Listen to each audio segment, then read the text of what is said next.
This video is published by mbkpinternational.com.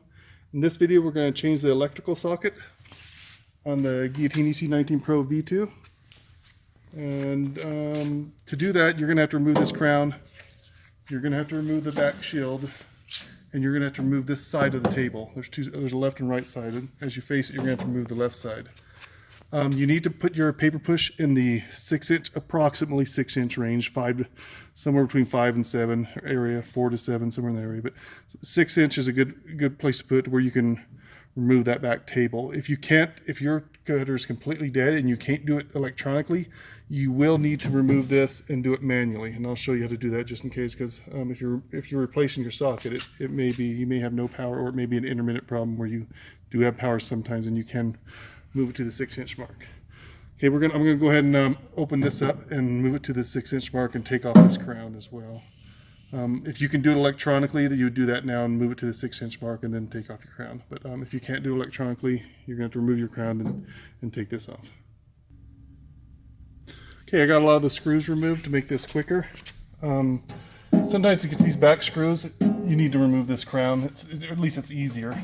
And just there's 2 screws on the side, on the right side, and 2 screws on the left side, and you just remove those. And once you get those removed, you just lift straight up on this. There is a data wire that runs from here to a little board there. It will just unplug itself because it's going straight up. So you can just lift this up and go straight up with it, and you see the wire there, it'll come unplugged. Or you can just have someone unplug it by hand, but it's not going to hurt it to just let it unplug itself. I'll put that down. And I've already got all the 6 screws out of this. And you just slide that forward. And again, you only need to remove this part if you can't move your paper push electronically to approximately 6-inch area. Now with it unplugged, obviously you don't want to mess in here with it plugged in. Make sure this is unplugged. You don't need it to be plugged in for any of this. Unplugged from the wall. You can move it. You can move the paper push like this by hand. It was at about the 6-inch mark, so I'm just going to put it back to, right about where it's at now. And so you can, if you need to, you can move it that way by hand, either forwards or backwards. Okay. Then we're going to come back to the back here. And I already took there was 4 screws in this, 1 at each corner, and you can remove this once it's out. And now all you got is this table to remove, and you got 3 screws here, 2 in back and 2 in front, and it's just this side you're going to be removing. There's some screws up front that you'll be removing, those 2, and these 2 back ones and this side ones. I'll go ahead and do that now. We can come back to it. Okay, I got those screws removed here. Those are all gone on this side of the table, all down the side here. There's one here where the crown is over, so you have to remove the crown to get this one here, and then those 2 front ones. So all these screws are removed. The paper push is around the 6-inch area. So now you just pull straight back until it won't come back any further. And then you just lift up the back about an inch or 2. And you can just pull it straight out. So there is this bar here that it hits when you pull back. And so it won't go back any further. That's why you got to lift it up a little bit and pull it out the rest of the way. Okay, so far we've removed the top crown, the front cover, and the back table, and the shield that went here. All it took to do that was a Phillips screwdriver. You will need that. I'm not sure if I mentioned that in the video already, but the only other tool you'll need is some wire stripper cutters. Basically wire strippers, it cuts as well. And we'll use that in a little bit. The part we'll send you to replace this is just another socket, and we'll have the wires already soldered to it for you to make this easier. Just makes it a lot easier if they're already soldered for you, and then you just cut them and splice them in. Okay, so right now we're gonna remove this here. And to do that, you've got a couple screws on it.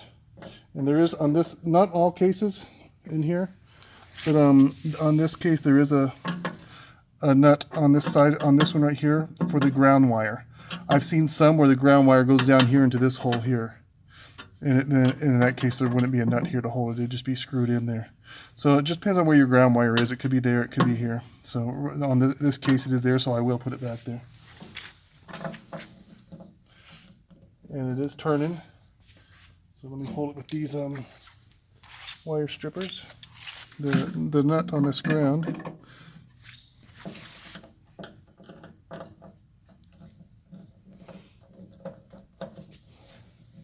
Okay, we'll go ahead and take this off. Might take me a couple minutes, and we'll come back in a second here. All right.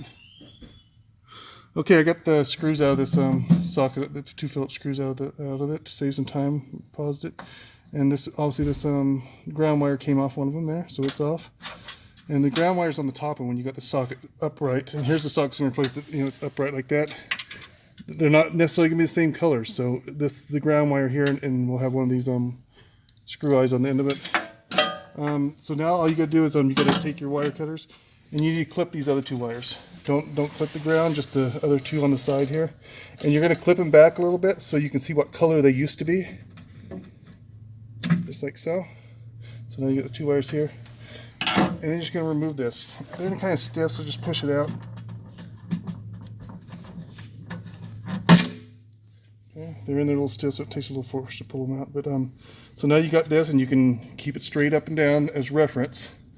And I'll just sit it right here as my reference. I know it's the black one's on top and the red one's on bottom. That's all you need to know when you put it back in. Yours may be different colors, so don't necessarily go by the color of this video. So you got the black and red wire. All you need to do is strip back about I don't know, maybe a ½ an inch or so on each one with your wire strippers, and then you're going to take this and you're going to feed it through the hole here. Make sure it's right side up here. Come on this side. The fuse tray's at the bottom and the plug is at the top. You just push it back in like that. And now you got these wires here, and they should have some screw things on the end of them here. And okay, let's say this is the ground on the top center, and this is going to be the top right, or the top side. And you look over at your other one, and when this is straight up like that, when the fuse tray is on the bottom, the top side was the black and the red was the bottom. So this is the top side, so it's the black wire I'm going to be going to right here. Now again, yours could have been different colors, so that's why you got to cut it back a little bit so you can see what color the wires used to be, and you got to put the right wire on top and the other one on the bottom. Just twist these around. Use one of these twist screws. And just make sure it's on real good and tight. Okay, and then we got the red one. It would be the bottom one, which is the only one left. Screw that around.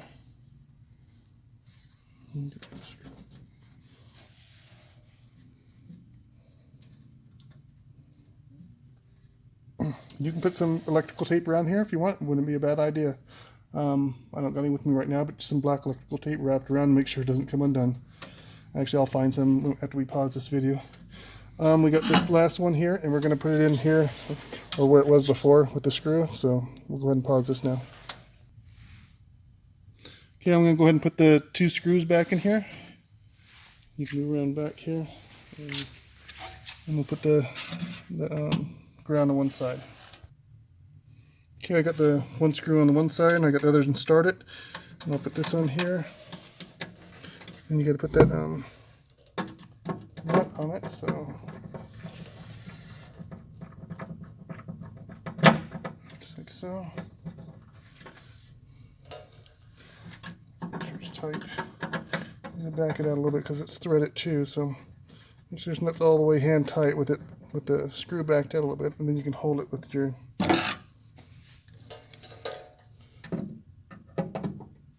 And finish screwing the screw in. Need to back the screw out just a little bit more. I'm going to back the screw out a little bit.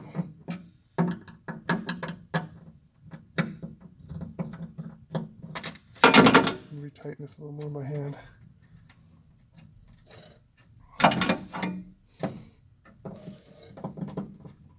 Okay.